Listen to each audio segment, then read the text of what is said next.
Ipinagkaila ni Pedro na kilala niya si Jesus. Dinakip nila si Jesus at dinala sa bahay ng punong pari. Sumunod naman si Pedro pero nasa malayo siya. Nagsiga sa gitna ng bakuran ang mga naroon at naupo sila sa paligid ng siga para magpainit. Nakiupo rin si Pedro sa kanila. Nakita siya ng isang utosang babae sa tabi ng siga at tiningnang mabuti. Sinabi ng babae, "Kasamahan din ni Jesus ang lalaking ito." Pero itinanggi ito ni Pedro. "Babae, hindi ko siya kilala."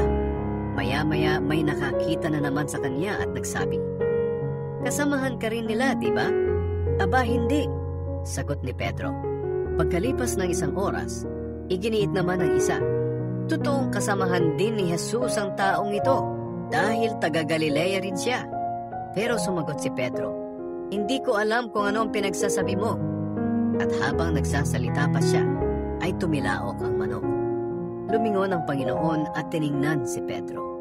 Naalala ni Pedro ang sinabi ng Panginoon, "Bago tumilaok ang manok ngayong gabi, 3 beses mong ikakaila na kilala mo ako." Kaya lumabas si Pedro at humagulgol.